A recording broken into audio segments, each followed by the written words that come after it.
Bom, em relação ao lúpus, a gente já está chegando perto do fim da nossa aula. Em relação ao lúpus, o que ele fala? O lúpus é uma doença crônica autoimune, geralmente atinge mulheres na faixa dos 40 anos, ele fala mulheres em idade fértil, né? E que ela é causada por autoanticorpos ou autocomplexos, ou seja, nosso sistema imune se volta contra alguma proteína que ele reconhece como invasora, mas que é nossa. E aí, quais são as principais manifestações? Hashimoto's, que é aquela lesão em asa de borboleta, que é bem característica. E o mais grave, que na verdade é o problema renal. Os pacientes com lúpus, eles têm insuficiência renal crônica. Então, muitas vezes os protocolos deles se adequam também aos pacientes renais, né? Por eles terem as mesmas condições. E problemas articulares. Muitos também têm lesões valvares, o que requerem aquela profilaxia de endocardite por conta da válvula e não por conta do lúpus, certo? E a maioria, né, todos na verdade que são tratados com imunossupressores por terem doenças autoimunes. E aí, dependendo do procedimento, eles precisam do reforço do imunossupressor, que a gente vai ver na tabela. Em contagem baixa de plaquetas, esses procedimentos devem ser ponderados e o principal objetivo é a prevenção de infecções, porque eles são imunossuprimidos. Então, do capítulo inteiro de lúpus, o importante é essa tabela. Por quê? Porque ela fala a questão da suplementação do corticoide. O Andrade, ele divide em dois procedimentos. Rotineiros, que seriam procedimentos mais eletivos, e cirurgias, ou procedimentos extensos. O paciente que tem lúpus, ele, em geral, ele faz um uso sistêmico corrente. Ou seja, ele toma todo dia sistemicamente. Alguns podem ter feito corticoide antes e parado, que é o uso prévio. Outros podem tomar dia sim, dia não, uso alternado. E outros podem usar apenas uso tópico, certo? No caso de quem já usou e parou há menos de 30 dias, você vai dar uma dose de corticoide no dia da consulta, certo? Usou todo dia e parou há menos de 30 dias, vai dar uma dose de manutenção antes da consulta. Se o uso já foi parado há mais de 30 dias, não vai precisar suplementar. Então ele divide nessas duas características, desses dois grupos. Quem usa rotineiramente, todo dia, mas é um procedimento não invasivo, você pode não suplementar. Só que fazer uma boa anestesia, uma boa analgesia pós-operatória. Agora, em cirurgias, você vai dobrar a dose diária no dia do procedimento e pode dobrar no dia seguinte quando é previsto um quadro grande de dor, certo? Se o paciente toma em dias alternados, você vai agendar no dia que ele toma o corticoide, no caso da rotina. E no caso da cirurgia, você vai dobrar a dose no dia que ele toma o corticoide, certo? Se é tópico, você não suplementa. Então, essa tabela é o que vocês precisam saber desse capítulo inteiro, porque é o que compete à farmacologia aí. Por que suplementar? Porque a gente tem aquela questão do eixo, né, de produção endógena. Então, você tem a hipófise, o hipotálamo, a hipófise e a adrenal que libera o corticoide. Então, se você está mandando o corticoide de fora, a adrenal manda o sinal de que não precisa produzir. E aí que é o feedback negativo. Isso aqui, em geral, se estabelece Por que ele fala 14 a 30 dias? Porque leva pelo menos 2 semanas para você estabelecer esse eixo, certo? Então, por isso você faz o desmame. Você não pode parar de um dia para o outro. Se você para de um dia para o outro, você não tem mais produção. E o paciente fica exposto a infecções, certo? Então, esse paciente que toma todo dia, esse eixo está inibido. No caso dele ter um risco maior de infecção, ele não vai ter a descarga adicional de resposta. Só vai ter aquilo que ele já toma todo dia. Daí você dobrar, porque você está dobrando numa situação de estresse, certo? Dobra naquele dia. E na cirurgia você pode dobrar até no dia depois, por conta da dor, tá? Então seria para cobrir esse eixo aqui, que é o chamado eixo HA, que o Andrade pouco comenta, mas no Lenita é muito explorado. Aí tem alguns protocolos que também tá bem enxuto para vocês, bem direto ao ponto do que realmente compete à farmacologia, né? Que ele fala do contato com o médico, evitar procedimentos durante crises, pacientes com hemodiálise, sempre marcar entre consultas, agendar consultas pela manhã, considerar sedação mínima, pacientes que tenham possibilidade de ter endocardite por conta de válvulas, fazer a profilaxia, considerar o uso pré-operatório de antibióticos em pacientes imunossuprimidos e avaliar esse potencial aqui de supressão adrenal para suplementação, que foi o que a tabela falou. A anestesia pode ser feita com lidocaína, com articaína, sempre nas concentrações menores de adrenalina. Se o paciente usa beta-bloqueador não seletivo, você não vai usar vasopressor, simpatomimético. Aminas simpatomiméticas, né? Por aquele motivo que a gente falou na aula de interações. Eu tô falando que a gente falou, mas a maioria de vocês não estava na aula aqui. Não sei se vocês assistiram a aula, né? Mas eu não lembro de vocês aqui no sábado. No sábado vocês não aparecem. Você tava, né? Você também. Vocês dois eu lembro. Mas, por isso que eu falei a maioria. Vocês eu lembro. Por conta daquela questão dos beta-bloqueadores não seletivos, tem aquele efeito cardíaco, tá? Quando com as aminas simpatomiméticas eles interagem. Então você evita. E sempre naquele limite de 2 tubetes por sessão, tá? Após o procedimento, sempre empregar doses, se o paciente tiver problema renal, doses adequadas, então conversar com o médico, avaliar interações medicamentosas possíveis, cuidado ao prescrever AINES, optar sempre pelo corticoide, sempre que possível. Penicilinas, cefalosporinas e tetraciclinas são muito eliminadas pelos rins, então a clindamicina seria uma boa alternativa. E pacientes com imunossupressão, né, terapia imunossupressora, você pode estender a profilaxia antibiótica para o pós-operatório. Ou seja, você vai cobrir esse paciente de antibiótico para evitar infecções, tá? Asmáticos. Lúpus também não tem questão, tá? Por motivos de que também pouquíssimo é cobrado. Tem algumas questões no concurso da UFRJ sobre lúpus, mas que são questões que até estavam ano passado, mas elas não têm nada a ver com o que o Andrade fala, elas são muito específicas. Falam de fármacos que usa para o tratamento do lúpus, tá? Que nem é corticoide.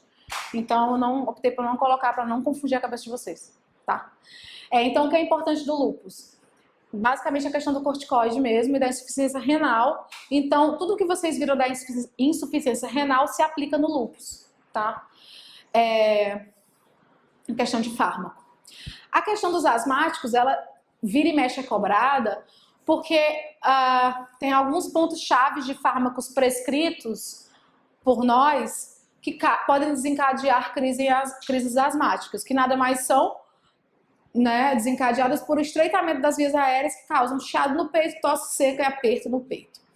Então, além do fator psicológico, né, do paciente ansioso, os fármacos, eles também podem desencadear crises.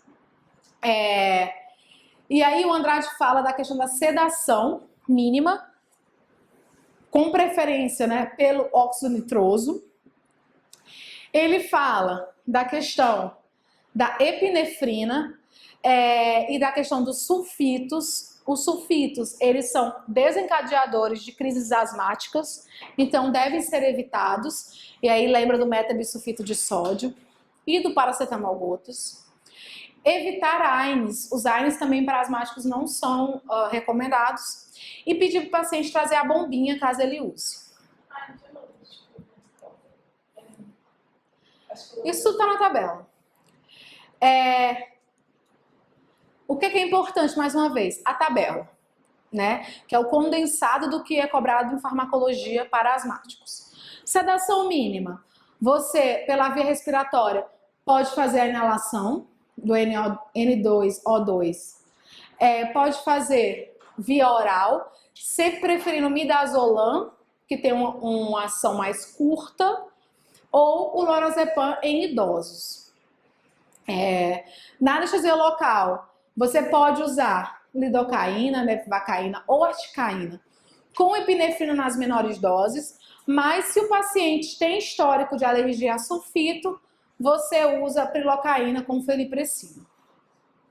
Para controle de dor, você evita AINES, você não prescreve.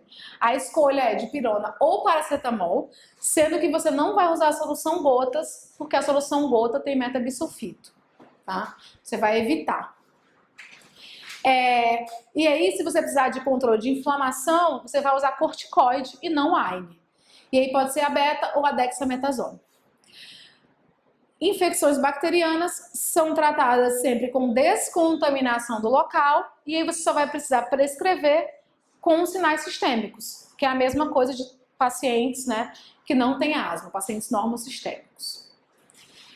Então, essa questão da UFRJ pergunta: durante o atendimento odontológico de um paciente com asma, a ansiedade ou estresse associado ao tratamento dental pode precipitar uma crise asmática ou ainda um quadro agudo de asma e, eventualmente, risco de vida para o paciente. Diante disso, são consideradas estratégias de prevenção nesse paciente.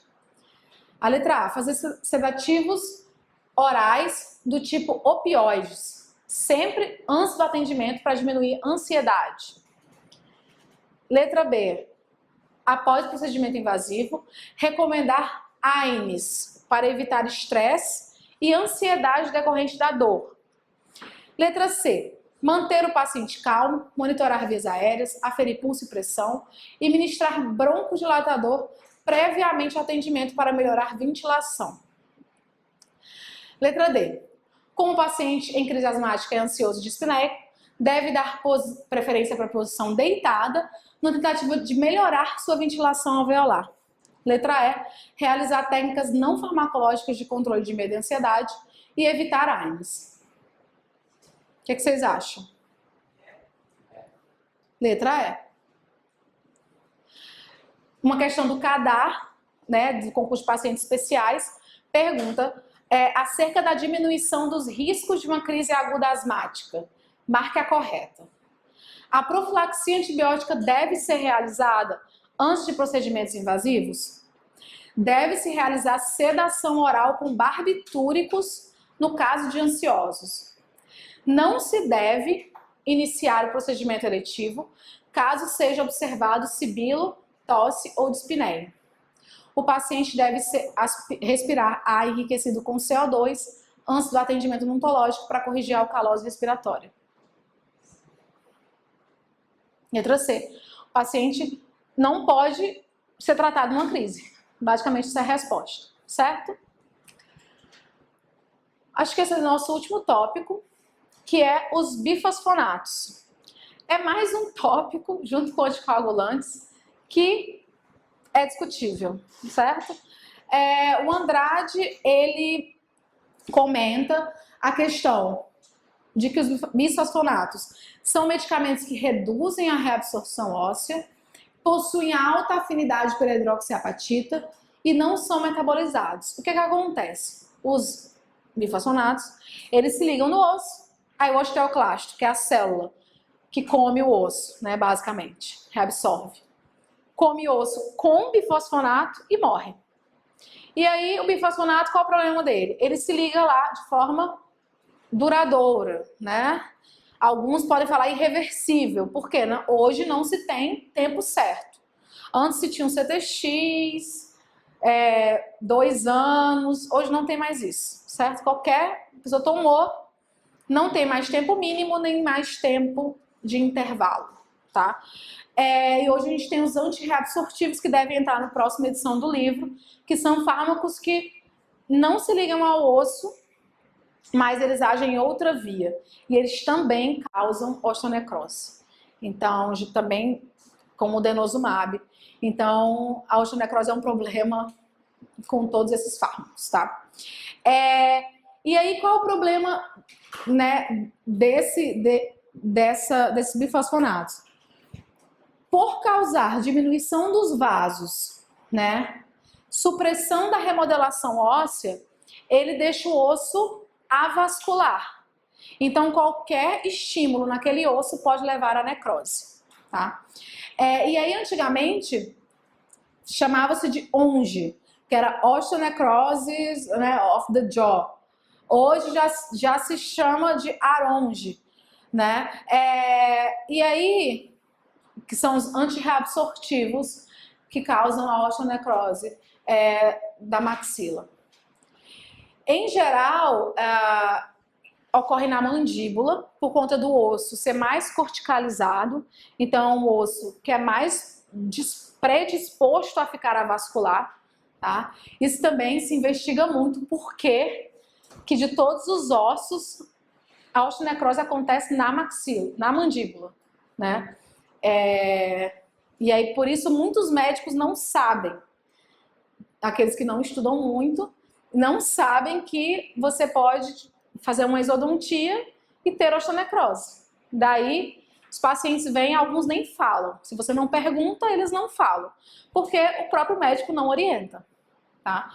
Então, ele não tem ideia. Hoje já se sabe que a osteonecrose pode ser espontânea. Então, não necessariamente você precisa fazer uma exodontia. Às vezes ela acontece de uma forma súbita. O paciente tem uma boa condição de higiene e pode ter osteonecrose mesmo assim, tá? O risco é mais baixo naqueles que não são portadores de câncer, porque aqueles que têm câncer, como mieloma múltiplo, tomam maiores doses e as doses são endovenosas. Então, obviamente, a gente tem maiores chances de desenvolver. Quais seriam pacientes de maior risco que o Andrade comenta? Maiores de 65 anos, porque também são os pacientes que tomam, né, em geral. Tabagistas com diabetes, próteses e doença periodontal. Mas todos esses fatores de risco, é discutível sua associação direta, né, com o surgimento da osteonecrose. Os corticoides parecem não ter relação, e o importante é saber, né, ter o conhecimento do histórico do paciente, com tratamento periodontal conservador e próteses bem ajustadas. Mas a simples raspagem já pode levar à osteonecrose, né? A questão da movimentação ortodôntica. Como a orto é uma reabsorção, a posição, ela pode ser comprometida, tá? E a cirurgia deve ser sempre feita por uma técnica conservadora, com fechamento por primeira intenção. Profilaxia antibiótica é ponderada, mas não é estabelecida. E quando se toma, né, se tomou endovenoso por mais de 3 anos, evitar. Isso está no livro do Andrade, mas hoje dificilmente isso vai cair por conta da falta de... não é atual, né, esse conteúdo que o Andrade traz. Isso já é discutido, certo? Bom, e ele fala que o uso do CTX é duvidoso. O CTX era... coloquei aqui. O CTX é uma medida de colágeno, tá? Então, o CTX, ele mede metabolismo. Então, se você tem muito CTX, você tem muito colágeno no sangue Isso quer dizer que o seu osso está sendo reabsorvido e aposto, quer dizer que ele está sendo renovado. Então daí você dizer que quanto maior o CTX, menor o risco. Só que hoje mesmo pacientes que têm um CTX alto podem ter osteonecrose, certo? Eu senti dúvida disso. O CTX é um metabólito do colágeno. O colágeno ele está no nosso osso. Então, quando você tem CTX no sangue, quer dizer que o seu osso está remodelando. Você está reabsorvendo e colocando osso novo. Isso aí seria uma medida indireta para dizer que os seus osteoclastos estão funcionando, né? Então, quanto mais alto o CTX, mais colágeno no sangue, menor o risco. Tá? Isso seria, mas isso é uma inferência indireta. Tanto é que hoje já não se usa apenas isso. Claro, isso também é visto, né? Ponderado. Mas não é mais uma garantia. CTX baixo, CTX alto, tomou há mais de 2 anos, não vai ter osteonecrose. Não é mais garantia, certo?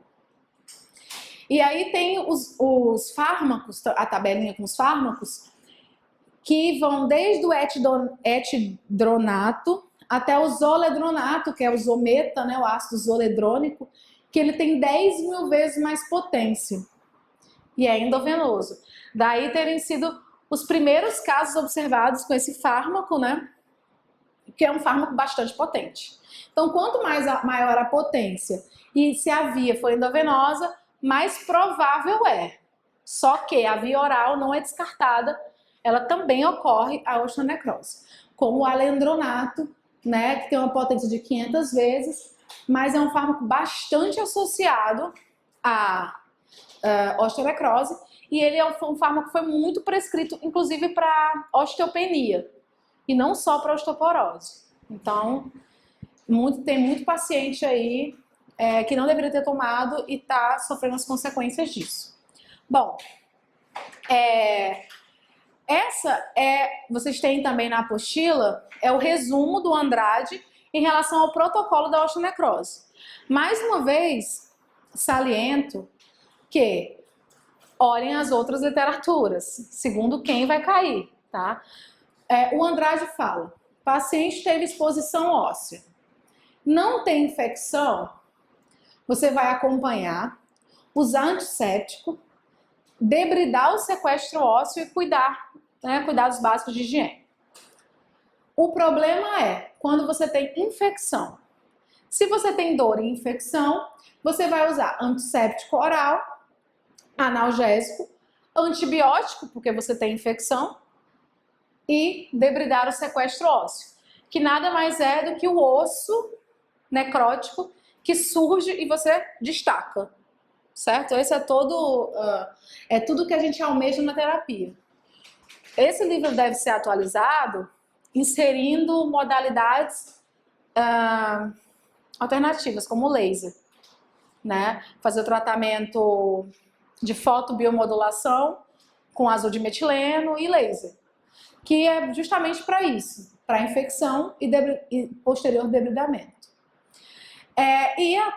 O mais grave, né, que é a dor, infecção, necrose, assistência, fístula e fratura, você pode, é a mesma coisa, antisséptico, analgésico e antibiótico, sendo que aí nesse caso você pode precisar fazer uma ressecção, dependendo do tamanho do defeito.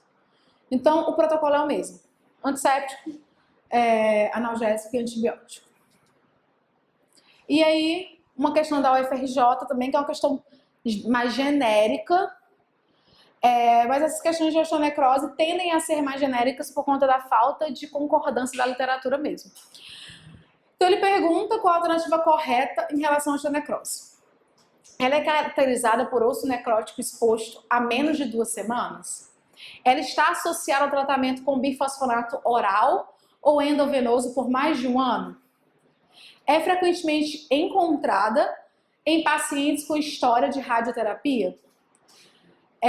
Ocorre apenas em pacientes usando bisfosfonatos que foram submetidos à exodontia e o risco aumenta conforme a potência e o tempo de uso. Letra E, né? Então, o risco ele vai aumentar de acordo com aquela potência, o tempo de uso e se ele é endovenoso ou via oral. tem aí também?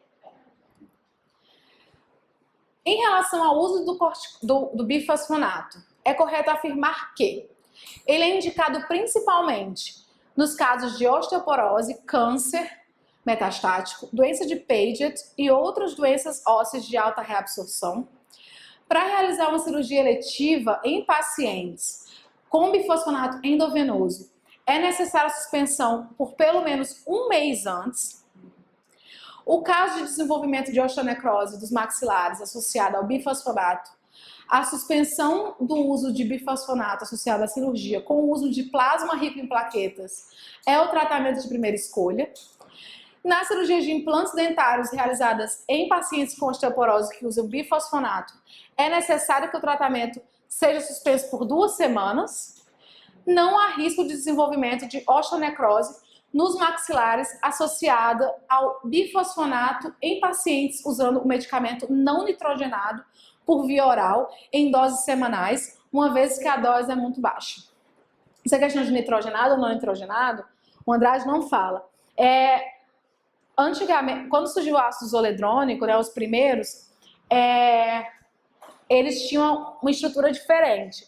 Então, eles eram chamados nitrogenados. E aí surgiu uma segunda classe, que eram os não nitrogenados. Só que todos eles causam osteonecrose, certo? O Andrade não comenta isso. Então, a certa é a letra A. Então, em questões de osteonecrose, em geral, eles sugerem vários tratamentos, todas elas são falsas. Porque não existe tratamento padrão ouro, certo?